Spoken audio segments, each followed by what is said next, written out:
Hey there. You're probably watching this video in the playlist thinking, time to pick back up where we left off at Season 8. In fact, no. This is an intermission. Welcome to the intermission. It is currently 11:22 p.m. I started this at like 6, I think. It's the same day as the first episode. You can see it's now pitch black outside my window. And I thought it was time for an intermission. We've been pretty hardcore going through the seasons. About 3 hours, and we got through 7 seasons, 7 years worth of a kids show. That's impressive, if you ask me. So what does the intermission entail? Well, we're going to talk about some things that are not a part of the actual series, but I feel like are important to talk about anyway. The first being the Lego Ninjago movie. I said I wasn't going to talk about this, but I actually do want to talk about this. The first thing to say, I think, is that the Lego Ninjago movie was a commercial flop. It was pretty poorly rated by both critics and the words escaping me, but like general audiences, you know. It was an okay movie. I will say I paid $3 to watch it on YouTube.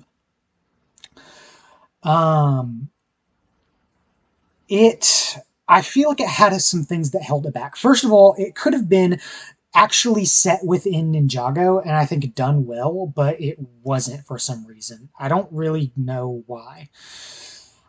It was instead set in the continuity of the Lego movie, which has 2 movies, as well as the Lego Batman movie. If you've never seen those movies, first of all, they're really funny.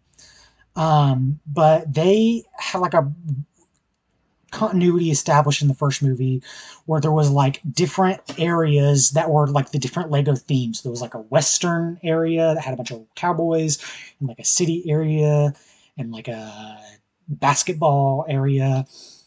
And they had master builders that were just really good at building with Legos. And it's set in that continuity, but like kind of loosely. It's at the very least done in that style and not a part of the main Ninjago continuity. It may not necessarily be a part of the full thing. I'm not sure. But it was interesting. It was largely a comedy, not an action adventure.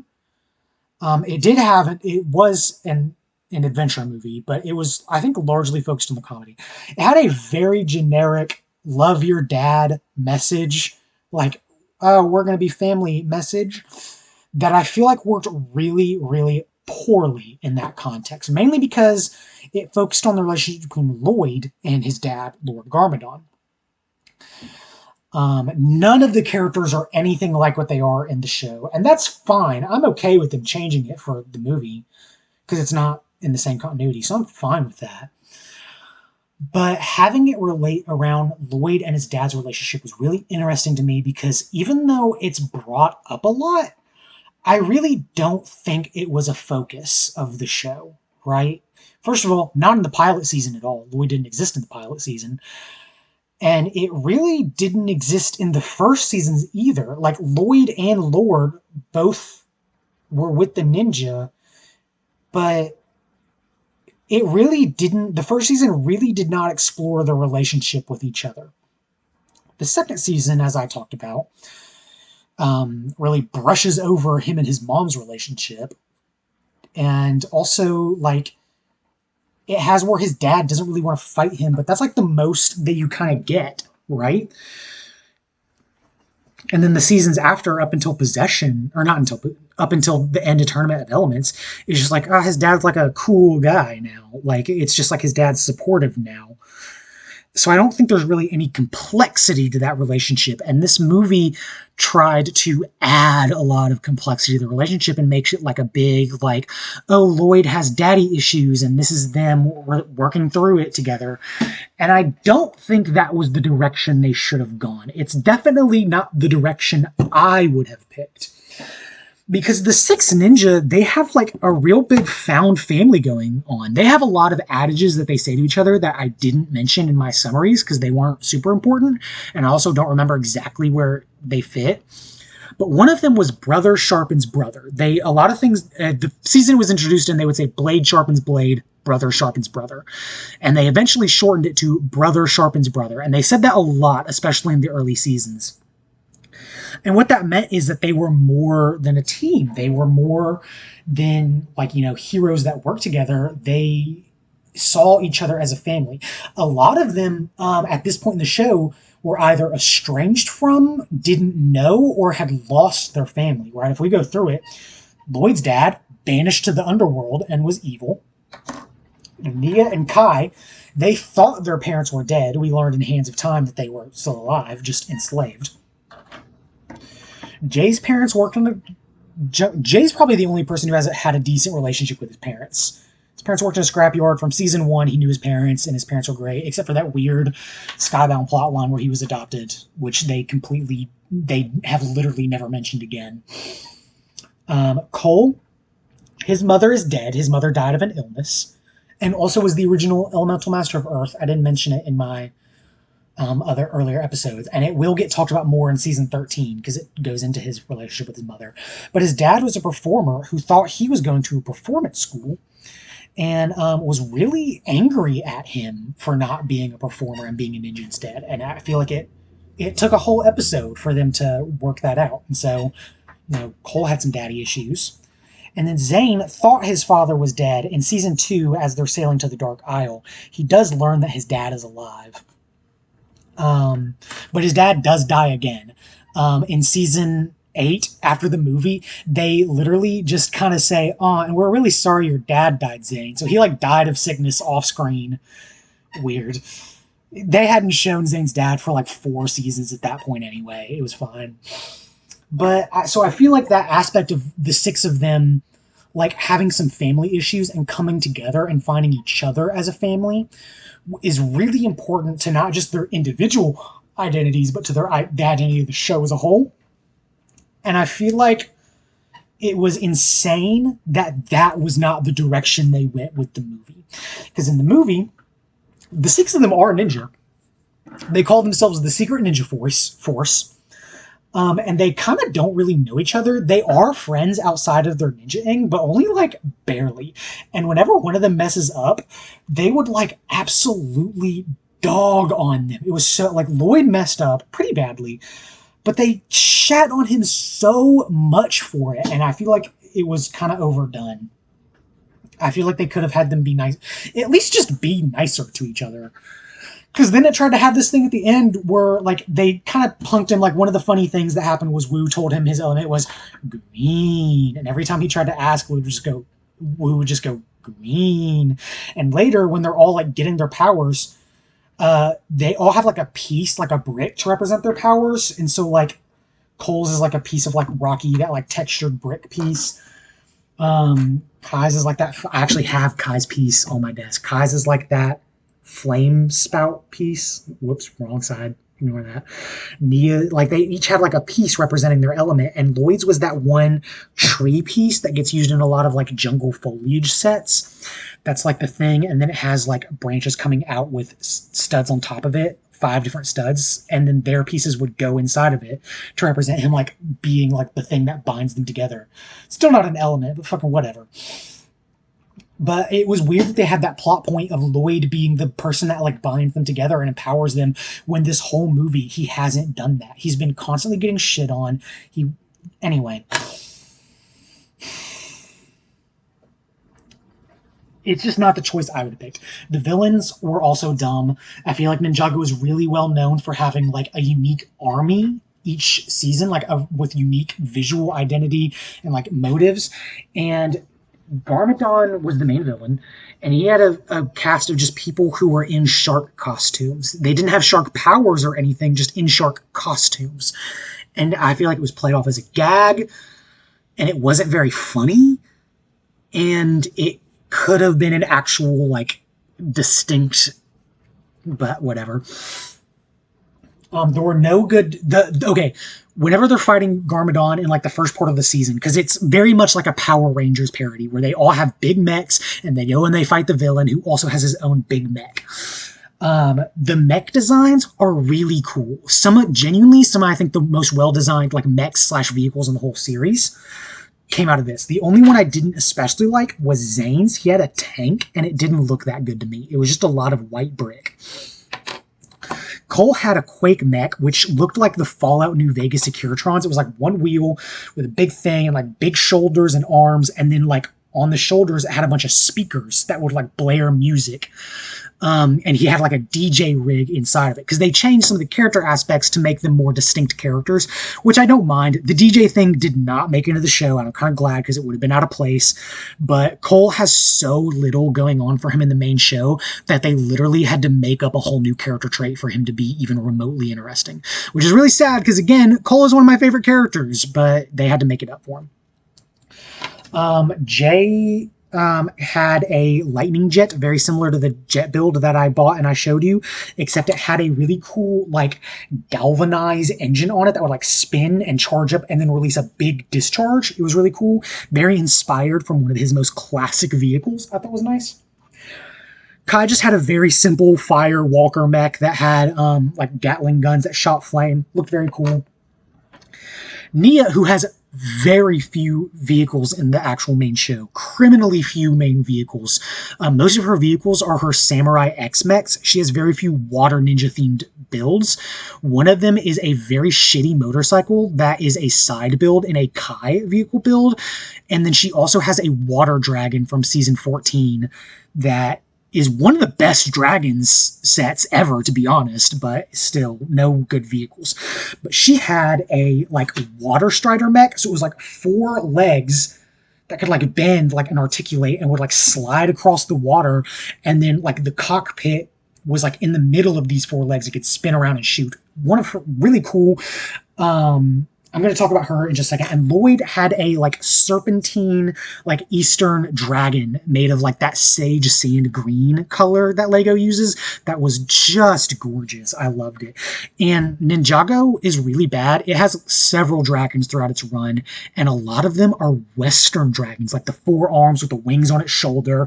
And that's really weird to me for a show that's an amalgam of Eastern cultures and Asian cultures to not have actual like Asian serpent dragons. I thought that was really weird. But his mech in the movie is like an Eastern Asian serpent dragon, even though it's a robot. But still cool. I do want to talk about Nia's really quick because another thing I'm going to mention is that they redesigned all the characters for this movie. Because obviously the movie, it's animated, but it's made to look like it was Lego stop motion, right? So everything looks like it's real Lego, whereas the show is not like that. The only reason you would think it's a Lego show is that the characters have like round yellow heads and minifigure bodies with claw hands. But they like bend and flex because they're animated. They, anytime they ride in vehicles or dragons, it's just animated. It's just CGI. It's not actually made of Lego. None of their sets are made of Lego. You would not be able to tell it was a Lego show if the characters didn't look like minifigures. But the movie, because it's made in that same Lego movie style, was made to look like actual bricks. And so because of that, they updated the character designs. Because a lot of the hair in the show, up to this point, were not actual pieces. And the pieces they were using looked really bad and outdated. And so they decided to give them all new hair pieces. Namely, I really do like Nia's new hair piece. In the first 7 seasons, she had a really chopped bob. And I'm really glad they gave her an actual haircut. The only thing I don't like about it is that it is Pixel's haircut. It's the haircut Pixel had since season 3. Pixel's not in the movie, but they just gave her the same hair piece. And so now, because later they made the show designs match the movie designs, and so now all the Nia sets, they have the same hairpiece, just different colored, and I don't like that. Some of the hairpieces look really good. Like, I don't know, these, I've sent you pictures before, but the only other notable design change they had is that Lloyd now has, I don't know how well you're going to be able to see it. He has green eyes. He didn't have green eyes in the show. In the show, he had a very small face to represent that he was a child aged up. So he kind of had a baby face. And he had regular black minifigure eyes. But they gave him green ones. And I actually do like that change. And most of the hair pieces I do like. Except maybe Zane's. Zane's is kind of bad. His flat top used to come down on the sides. He used to have like actual like hair on the sides, and now it's like he has hair just coming out of the top, and it's more like a military cut, and I don't like that as much. But what I really want to talk about is in Nia's redesign, because all of these redesigns got carried over to the show. I like Nia's movie design. I don't like that it made it to the show. I think Nia should have kept her original color scheme, which is the maroon and cyan. I like the maroon and cyan because it represents kind of what I talked about in episode 2 of my summary/review. I feel like it represents her relationship to Kai and Jay, right? A muted red because she quenches Kai's fires, and a more intense blue, brighter blue, because she empowers Jay. So I really like that color scheme on her, and it makes her stand out when you put her up in the lineup, because all the other ninja are, up until this point, pretty monochrome. They do introduce secondary colors as it goes on. Lloyd frequently uses some black and some gold as a secondary color. Cole frequently uses orange and sand green. Kai will often use gold as a secondary color. Zane started using like a silver titanium and frosty blue because he stopped using the yellow minifigure skin. He started being a full-on robot. And Jay doesn't really have a secondary color, but I think for a long time they had very monotone colors, and their secondary colors was in splashes. But Nia was very, like, clearly two-toned maroon and cyan, and I'm really mad. One, I'm really mad they phased it out, and two, I'm mad we didn't get any cool vehicles with that color scheme, but whatever. They made her like a dark gray with the cyan blue to represent. And the reason I like it for the movie but not for the show is because they didn't do anything with Samurai X in the movie. And they made her design have like an armored skirt on it and look more armored than the other characters. And I feel like it did a good job of referencing her past as a samurai without actually having Samurai X in the movie. But I don't like that because for the rest of the show, she was very, from seasons 8 up to 15, she was very dark gray with splashes of cyan, and I didn't like it. I feel like it took a lot of her identity away from her. And then in Dragon's Rising, which comes after season 15, she's just bright blue. She's just very bright blue.